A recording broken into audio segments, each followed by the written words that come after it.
Good day everyone. Our topic is Fundamental of writing instrument. about pens. Okay. So letter A, flexibility of pen point.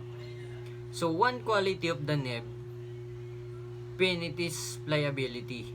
This quality varies with different pens and can be measured by the amount of pressure necessary to cause a spread of nibs or a given degree of shading. So, flexibility of pen na depende liwat hiya ha pen na imong gagamit or ano pa ini pressure han imo kamot kung paano ka magsurat. So, amin niya flexibility of pen points. Paron so dito an ball pen is may daya ballpoint. Kung ano ka grabe yan imo pressure nimo pagsusurat, amo lang nakadepende ang quality nga naigagawasan han ink nga na konyaduhan han pag-spreadhan ink. Proceed to letter B, fountain pen. A fountain pen is a modern nib which contain a reservoir of ink in a specially designed chamber. After complete filling, the pen is capable of writing a number of page without refilling. So makikita naton didi an fountain pen. Di ba bagat hiyat may luho nga dahan kuanhan niya nib harani. So pag inre-refilan ito naton niya, the more is an ink na okay lang adat kaubos habang nagsusurat kita. So an iba naman hini nga fountain pen paro iyahan ano ini tawag kilpin. It iba naman parong kadaan niya nga mga pens is so diton kahoy ya or stick kukuananhan kutsilyo para magtais tapos ginsasawsawla tapos amo nan gagamit niya pens. Amo iton mga kadaan. So amo tiya ang fountain pens. Iya naman kuan an iya pinaka kung paano nato niya i-describe is pinakaluhoy nga pwede repilan. So amulad to fountain pen. So letter D, which is pen. So kung makukuha naton recap naton kanina ka Mr. Almeida definition of terms, pen it came from specially selected water grasses found in Egypt, Armenia, and along the shores of the Persian Gulf were prepared by leaving them under dung heaps for several months. So nakukuha niya mga nakukuha niya nga pen mga pen is di kang hiha kuan selected water grasses found in Egypt.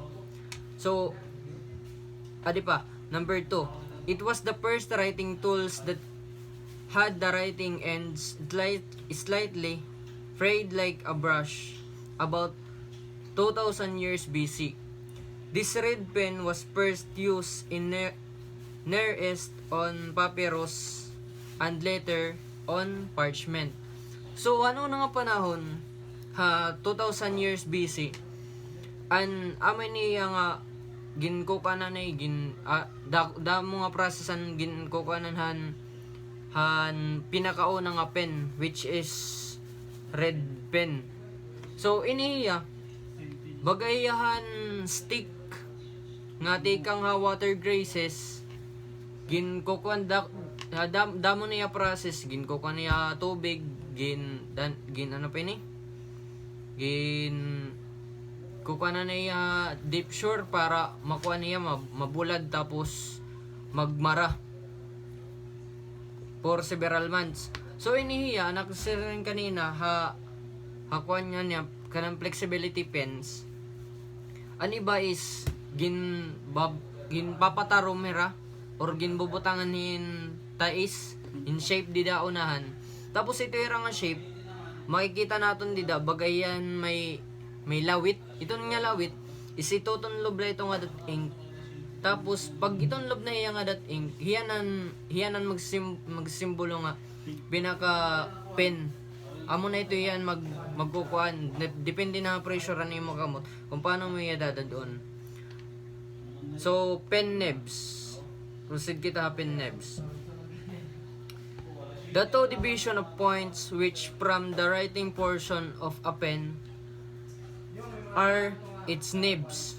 So ano ba ang nibs? 'Di ba? Kung ito ya pinakakatapusan han pen.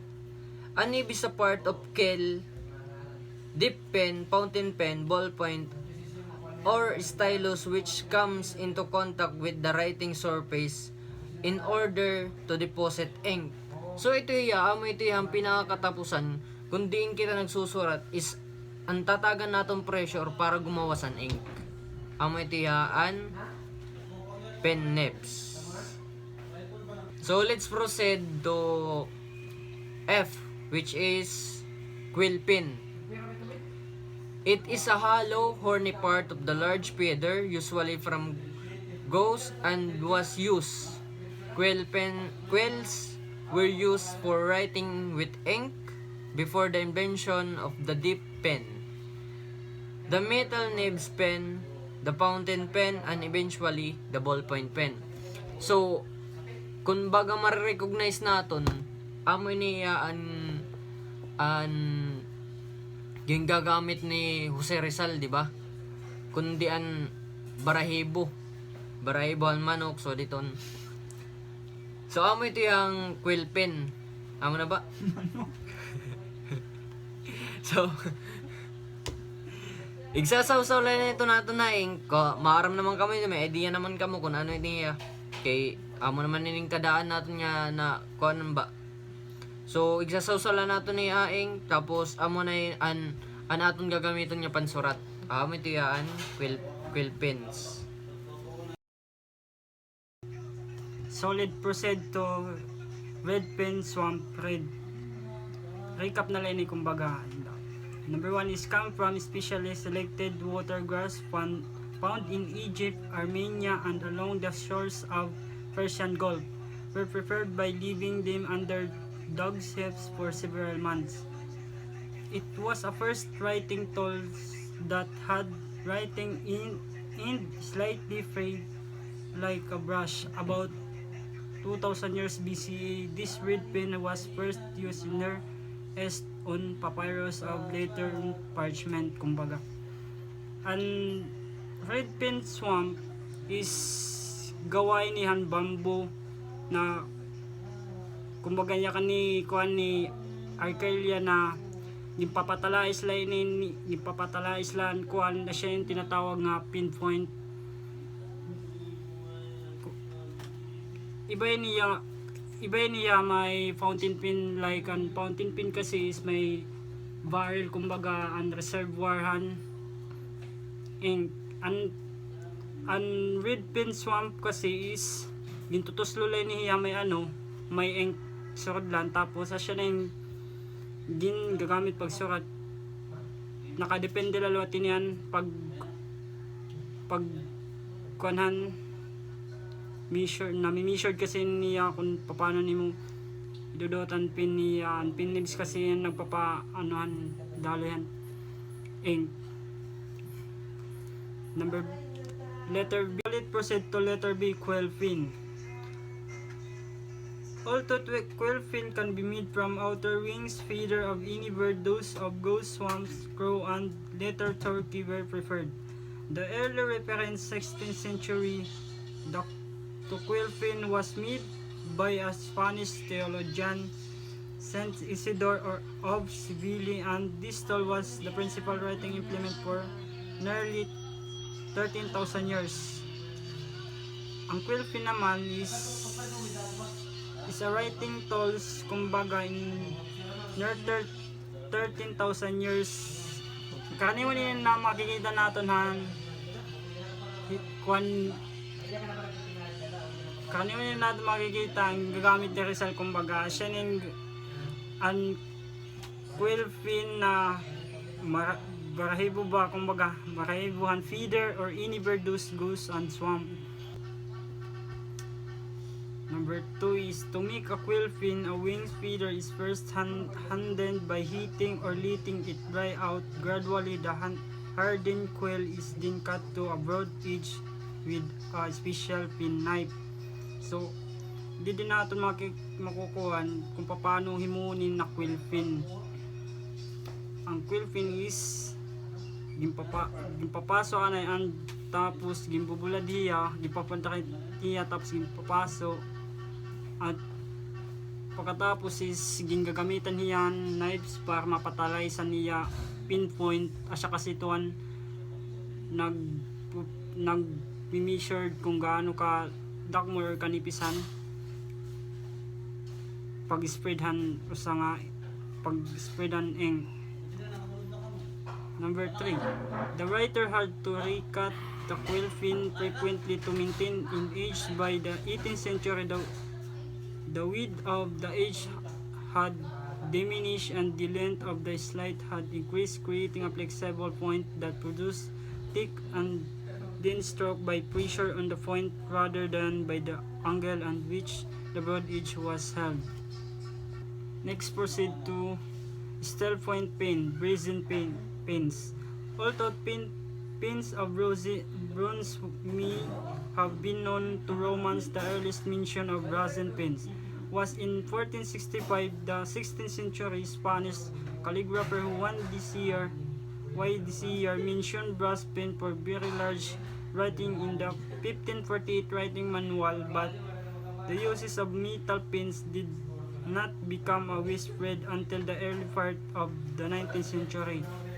Ang steel point pens naman is gawain ni metal. Unlike quill pen is gawa mga marahibo like feeder. Ang steel point pen kasi is gawa metal.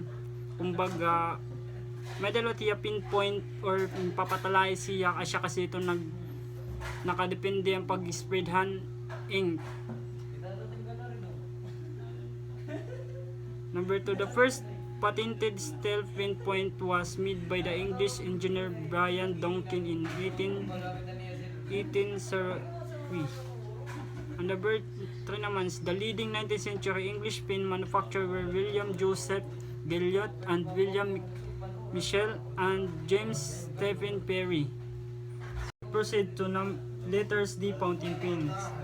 In 1884, Lewis Waterman, a New York insurance agent, patented the first practical fountain pen, containing its own ink reservoir watermark.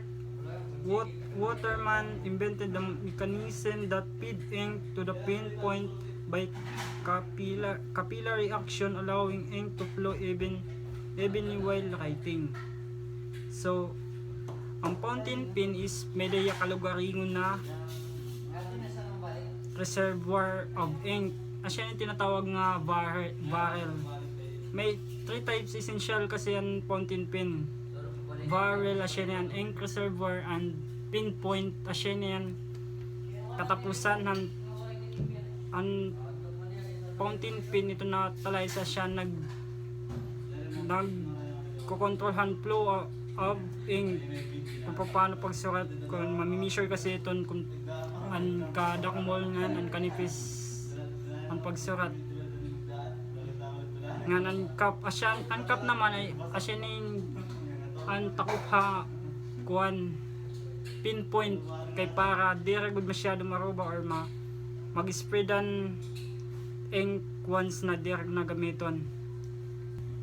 Ballpoint pen.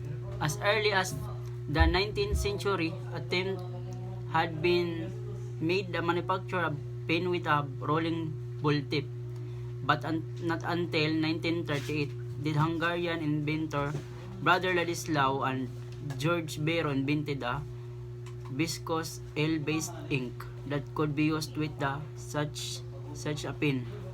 Ini po mga ballpoint pen, baga namin nato gagamit yung mga pangkaraniwang mga ballpen, ang pinagkaibala anya nang gagamit is na ini nga ballpoint pen may nidong hiya nga amin niya nakaka kuanhan flowhan ink pagsurat.